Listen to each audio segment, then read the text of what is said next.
There's a trail in the jungle they don't talk about. We found it by accident, but once we stepped onto it, we realized there were things better left hidden. We were a group of 11, all excited for the adventure, but things quickly took a turn I never could have expected.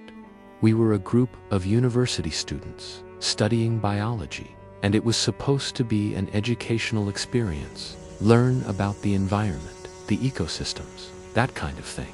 But one evening, after the rest of the group had gone to bed, something pulled us in a different direction.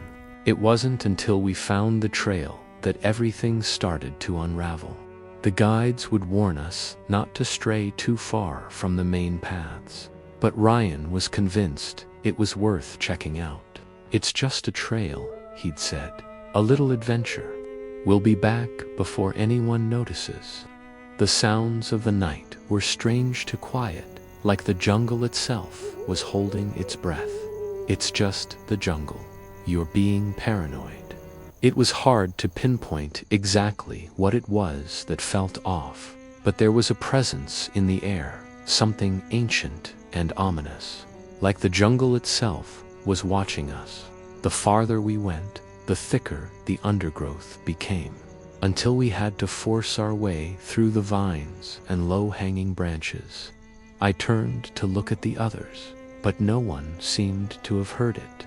The whisper came again, and this time I could swear it was coming from behind us, deep in the trees. What? I didn't hear anything. There were no insects, no birds calling in the distance, just the rustle of leaves beneath our feet and the occasional snap of a twig. We followed Ryan, who seemed to know exactly where he was going, even though none of us had ever heard of this trail before.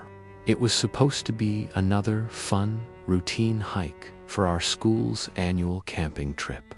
We had been in the jungle for 2 days, exploring the more popular paths, learning about local plants and wildlife.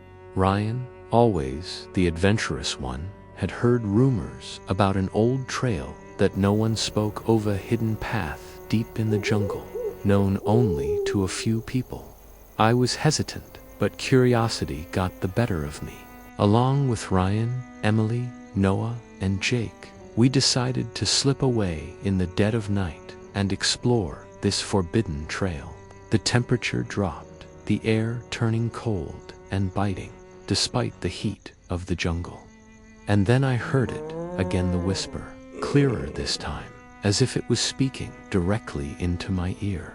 The scent of damp earth and decaying leaves hung in the air, and the further we went, the more oppressive the darkness felt. It wasn't just the lack of light, it was something else. The others were frozen, staring at the shadows around us.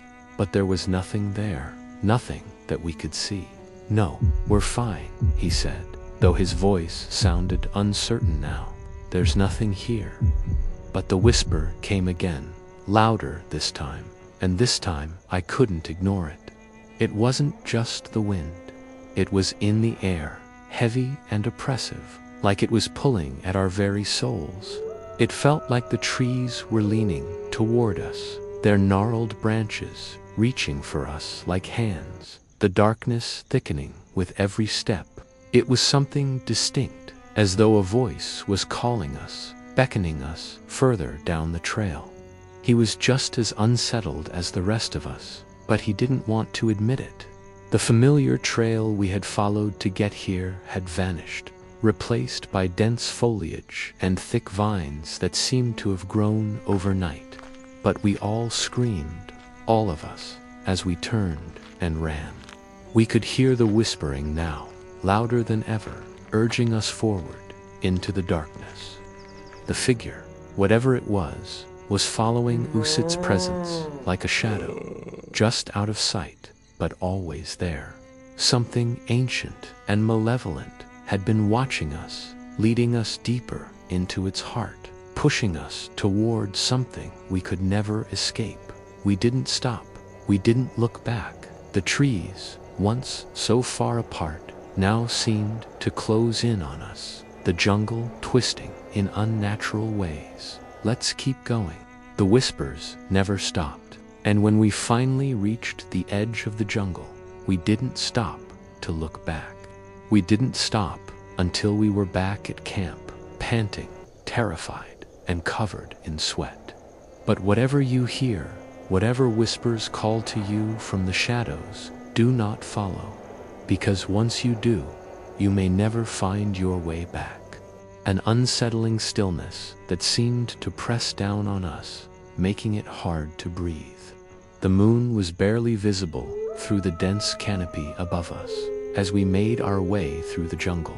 The ground was littered with odd stones, stacked haphazardly in patterns that looked like they had been placed there intentionally. The jungle had shifted, changed around us, trapping us in its depths. The air was thick, almost suffocating, and the whispering was louder now, echoing in my head, urging us forward, deeper into the jungle. There were markings on the trees, old, faded symbols that I didn't recognize. It felt ancient, like a place that had been untouched by time, a place that had been forgotten by everyone but the jungle itself. It was tall, unnaturally tall, with long, thin limbs and a face hidden in the shadows. Its eyes glowed faintly, like embers in the dark, watching us. It didn't move, didn't make a sound, but I could feel its gaze was like a weight on my chest, pushing me toward it. As we walked deeper into the jungle, the air grew thicker, heavier. "I don't like this," Emily whispered, her voice tight with nervousness. "This place doesn't feel right." Jake laughed nervously, brushing it off. But even as he said it, his eyes darted around, scanning the trees as though he was looking for something or someone. We continued down the trail, our steps growing quieter, the air colder. At one point, we had to stop to catch our breath. That's when I heard it, a soft whisper. It was so faint at first that I thought I had imagined it. "What was that?" I asked, my voice barely more than a whisper. Ryan turned to me, a slight frown on his face. "I thought I heard something," I said, my unease growing. No one seemed concerned, so I tried to shake it off. "Maybe we should turn back," Emily said, her voice shaky. "This is weird." But Ryan, ever the leader, just shook his head. "It's just a trail, guys. We're fine." And so we did. But the further we went, the more the jungle seemed to close in around us. Then we found something. A clearing. At first, it seemed like just another part of the jungle. But as we stepped into it, we realized it was something more, a strange, unnatural place. "Guys," Jake whispered, his voice trembling. "We shouldn't be here." But it was too late. The air had shifted, and the darkness seemed to have thickened around us. "Leave now." I spun around, my heart racing, but something was watching us, something that we couldn't see, but could feel. "We need to go," Emily said, her voice urgent. "We need to leave now." Ryan, however, wasn't ready to turn back, but I could see it in his eyes, the fear. We turned to leave, but as we retraced our steps, we noticed something chilling. The path was gone. Something wasn't right. We tried to find our way back, but the more we searched, the more lost we became. And then we saw it, a figure standing at the edge of the trees, just beyond the reach of the fading moonlight. I don't remember who screamed first. It could have been Emily, or maybe it was Ryan. The jungle felt endless. The path was gone, and every direction seemed to lead us deeper into the heart of the jungle. We ran for what felt like hours, but no matter how fast we ran, the jungle never seemed to end. We didn't speak about what happened, but we all knew. We all felt it. The jungle had tried to claim us. The trail is still there, hidden deep in the jungle, waiting for the next group of curious souls to stumble onto it.